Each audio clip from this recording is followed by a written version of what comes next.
Hi guys!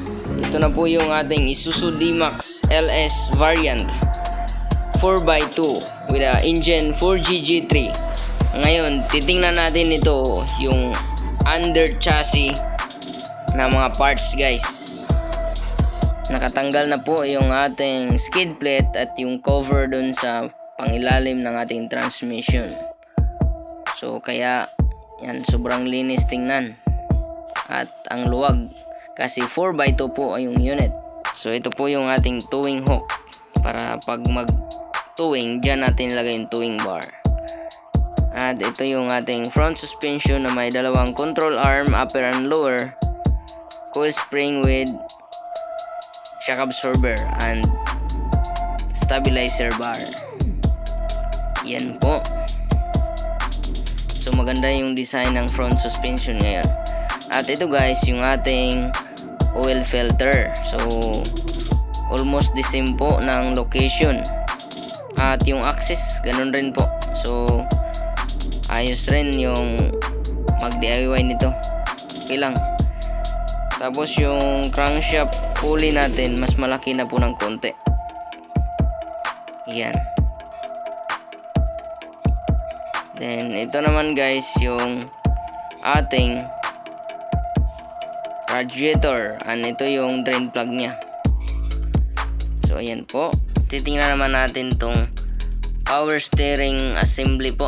Ito yung rack and pinion. Then dito sa right side ng makina, yung malaking part na to is yung DOC, diesel oxidation catalyst. At pag mag change oil tayo, ito yung drain plug. Dito i-drain ang ating oil.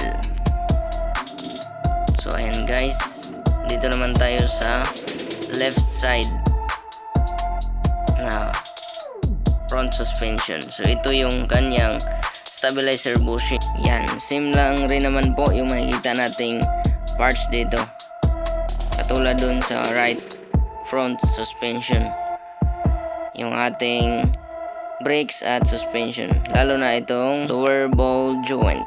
At ito naman guys yung ating ABS sensor. Yan. Saka guys, itong ating steering column connected sa ating rack and pinion assembly. Yan. Almost the same lang rin yung design.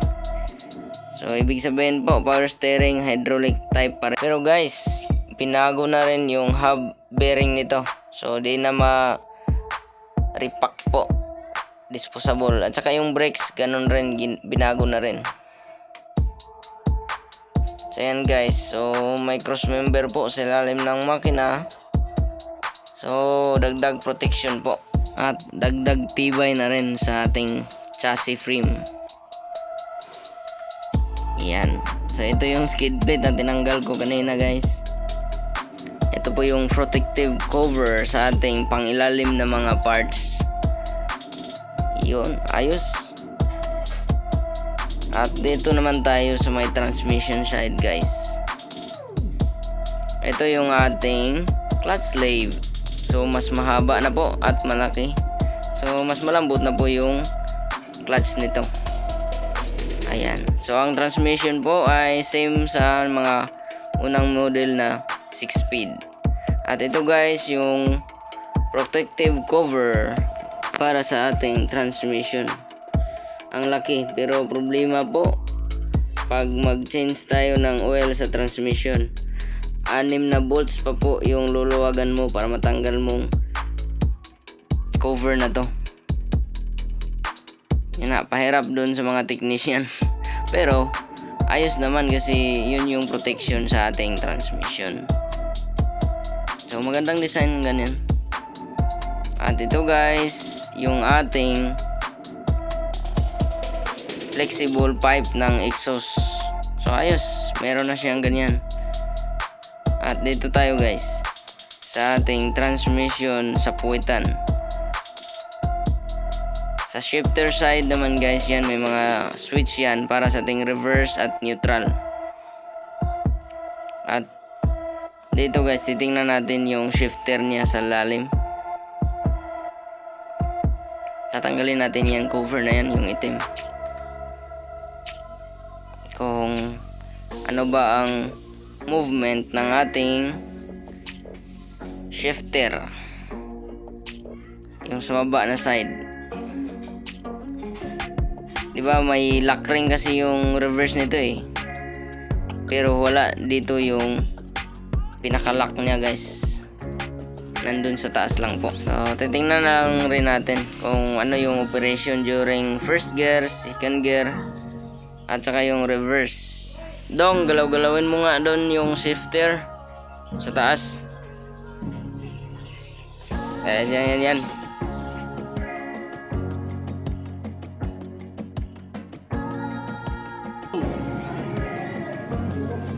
Neutral. Tapos reverse. Basig primero na.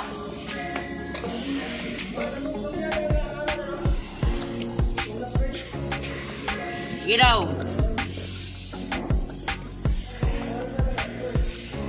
First gear daw, first gear. Okay. Reverse. Oo. Neutral. First gear. Okay. Oops. Pwede. Okay na, okay. Tama na kayo madao.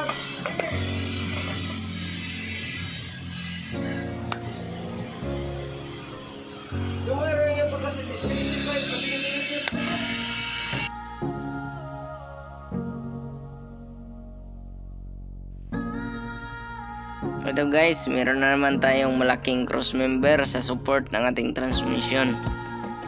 Yan po. At dito, titingnan natin kung saan ba natin i-drain yung oil ng ating transmission. So ito po, sa ilalim po, yan na malaking bolt, drain plug. Ito, failure plug. So every 30,000 km po magpalit ka ng transmission oil. 3 litro lang po. Ito yung ating fuel tank na may capacity 75 liters. At sa kabilang side, ito yung ating exhaust muffler or silencer. Yan po. At ito naman yung ating mahabang propeller shaft na may center bearing. Metal type na po. Pero yung sa 4x4 is aluminum. Mas magaan yun at mas maiksi rin. Ito yung cross joint niya. Wala pong grease fittings. Yung differential assembly natin na may breather hose. At dito sa ating lip spring, 3 lang po. Mahaba na makapal at meron po itong makapal na rubber insulator. Ayos. Nga pala guys, ganoon pa rin yung ating brake configuration sa likod. Brake shoe po at merong handbrake na cable type. So ayan guys. So ayan, meron tayong ABS sensor na nakakabit dyan. So may routing wiring at ito yung hydraulic lines din natin. At dito tayo mag-drain ng ating differential oil. At ito naman yung filler plug niya guys. So papalitan natin yan ng oil every 30,000 km po. 3 liters lang din. At ito guys yung ating spare tire na ang rim nito ay hindi mags. Steel rim. So ayun guys, maganda naman yung pagka-arrange ng mga parts sa ilalim guys. Ayos din to si ISUZU. At ito pa guys yung ating additional cross member. Dagdag tibay na rin yan guys. Ayos. So yan po yung pinaka underchassis arrangement ng ISUZU D-Max. Ayos.